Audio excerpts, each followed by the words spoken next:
Hello friends, മയലക്ട് എന്ന YouTube ചാനലിലേക്ക് എല്ലാ കൂട്ടുകാർക്കും സ്വാഗതം. നമ്മളിന്ന് ഒരു കേടായ ഹോം തിയേറ്റർ റിപ്പയർ ചെയ്യാൻ പോവുകയാണ്.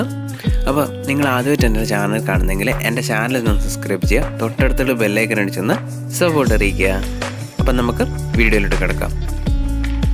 ഒരു ഹോം തിയേറ്റർ വർക്ക് ചെയ്യുമ്പോൾ അതിൻ്റെ അകത്ത് എന്തെങ്കിലും മാൽഫങ്ഷനായി റിമോട്ട് ഓൺ ആകാത്ത സിറ്റുവേഷൻ ആണോ എന്ന് ജസ്റ്റ് ഒന്ന് ചെക്ക് ചെയ്ത് നോക്കണം. അപ്പോൾ നമുക്ക് ആദ്യം തന്നെ ഇതിൻ്റെ റിമോട്ട് ചെക്ക് ചെയ്ത് നോക്കണമുണ്ട്. അപ്പോൾ ഏതെങ്കിലും ഒരു ക്യാമറേൻ്റെ മുന്നിൽ ഇതുപോലെ പിടിച്ചിട്ടുണ്ടെങ്കിൽ നമുക്ക് റിമോട്ട് ചെക്ക് ചെയ്യാൻ പറ്റും. അതിനുശേഷം നമുക്ക് ഇതൊന്ന് ഓപ്പൺ ചെയ്യാം. ഓപ്പൺ ചെയ്യുന്നതിന് മുന്നേ ബാസ്ഫോണിൻ്റെ അവിടെയുള്ള പ്ലാസ്റ്റിക്കും അതിൻ്റെ തൊട്ട് പുറകിലുള്ള കാർട്ടൂൺ പൈപ്പും റിമൂവ് ചെയ്തതിന് ശേഷം മാത്രം അത് ഓപ്പൺ ചെയ്യാം. കാരണം നമ്മൾ എടുക്കുമ്പോൾ എന്തെങ്കിലും മുട്ടോ തെറ്റോ ചെയ്തിട്ടുണ്ടെങ്കിൽ അത് ബെൻഡായിട്ടുണ്ടെങ്കിൽ എയർ ലീക്കാകാൻ ചാൻസ് ഉണ്ട്. ഇതിൻ്റെ സ്ക്രൂ ഓരോന്നായിട്ട് നമുക്ക് അഴിച്ചെടുക്കാം. ഇതിൻ്റെ ട്രാൻസ്ഫോമറും PCBയും എല്ലാം സ്ക്രൂ ചെയ്ത് വെച്ചിരിക്കുന്ന സെൻറ്റർ ഭാഗത്തുള്ള സ്ക്രൂ നമ്മൾ അഴിക്കേണ്ടതായിട്ടില്ല. എല്ലാ കോർണേഴ്സിലുള്ള സ്ക്രൂ മാത്രം അഴിച്ചിട്ടുണ്ടെങ്കിൽ ഇതിൻ്റെ ബാക്ക് ബോഡി നമുക്ക് ഓപ്പണായി കിട്ടും.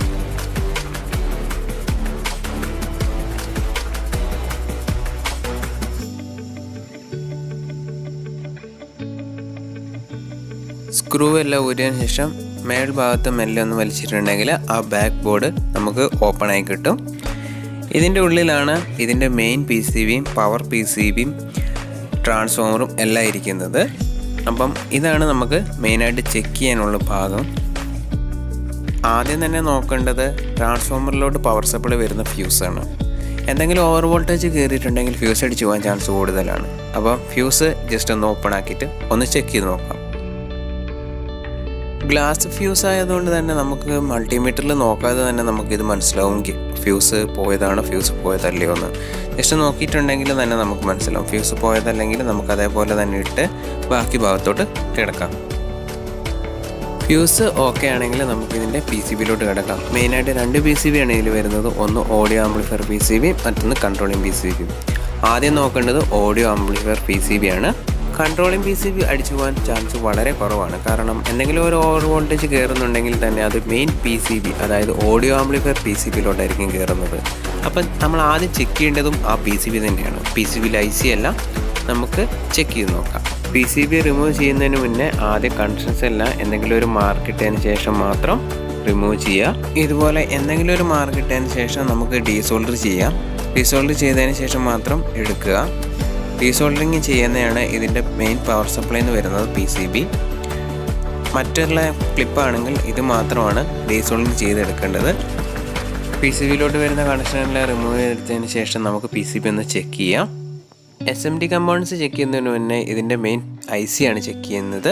മൾട്ടിമീറ്ററിൽ കണ്ടിന്യൂറ്റി മോഡിൽ ഇട്ടതിന് ശേഷം ഏതെങ്കിലും ഒരു നെഗറ്റീവ് കൊടുക്കുക. അതിനുശേഷം ICൻ്റെ ഓരോ ലെഗിലും വെച്ചിട്ടുണ്ടെങ്കിൽ നമുക്ക് ഷോർട്ടാണോ എന്ന് കണ്ടിന്യൂറ്റി കാണിക്കുന്നതിന് അനുസരിച്ച് നമുക്ക് മനസ്സിലാവും. അങ്ങനെയാണ് IC ചെക്ക് ചെയ്യുന്നത്.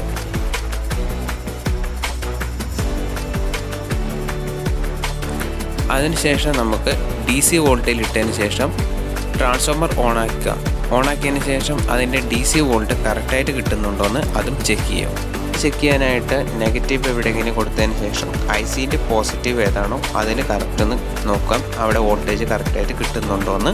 ICൻ്റെ പോസിറ്റീവ് ലെഗിൽ കറക്റ്റ് വോൾട്ടേജ് അവിടെ എത്തിയിട്ടില്ലെങ്കിൽ PCBയിലെ ഏതെങ്കിലും ഒരു പ്രിൻ്റ് റിമൂവ് ആയി പോയി അത് ഷോർട്ടായി ഇരിക്കുമായിരിക്കും. അത് ജസ്റ്റ് നമുക്ക് ട്രിബിൾ ഷൂട്ട് ചെയ്തെടുക്കാൻ പറ്റുന്നതാണ്. ഇനി അഥവാ അവിടെ വോൾട്ടേജ് കറക്റ്റായിട്ട് കിട്ടുന്നുണ്ടെങ്കിൽ IC കംപ്ലൈൻ്റ് ആയിരിക്കും. IC ഓവർ വോൾട്ടേജ് കയറിയിട്ട് പോയതായിരിക്കും. ഒരുപാട് SMD കമ്പോണൻസ് ഉള്ളതുകൊണ്ട് IC റിമൂവ് ചെയ്ത് മാറ്റുന്നതിനേക്കാളും നല്ലത് PCB കംപ്ലീറ്റ് മാറ്റുന്നതാണ്. നമ്മൾ പഴയ PCB എങ്ങനെ എടുത്തോ നമ്മൾ മാർക്ക് ചെയ്തതിന് അനുസരിച്ച് വെച്ചതിന് ശേഷം മാത്രം സോൾഡറിങ് ചെയ്യാം. കണക്ഷൻ അതിൽ നിന്ന് റിമൂവ് ചെയ്തിട്ടുള്ള കണക്ഷൻ എല്ലാം കൊടുക്കുമ്പോൾ കറക്റ്റായിട്ട് കൊടുക്കുക. ഇല്ലെങ്കിൽ പഴയ പോലെ തന്നെ PCB കംപ്ലൈൻ്റ് ആകാൻ ചാൻസ് ഉണ്ട്. മാർക്ക് ചെയ്തതിനനുസരിച്ച് ഓരോ കണക്ഷനും നമുക്ക് കൊടുക്കാം. എല്ലാ കണക്ഷനും ഒരേപോലെ തന്നെ നമ്മൾ ആദ്യം റിമൂവ് ചെയ്തത് എങ്ങനെയാണോ അതുപോലെ തന്നെ വെച്ചതിന് ശേഷം നമുക്കിത് വെച്ച് സ്ക്രൂ ചെയ്യാം. എല്ലാം ഓക്കെ ആണെങ്കിൽ നമുക്ക് ഓണാക്കിയിട്ട് ഇതിൻ്റെ വർക്കിംഗ് ഒന്ന് ചെക്ക് ചെയ്ത് നോക്കാം.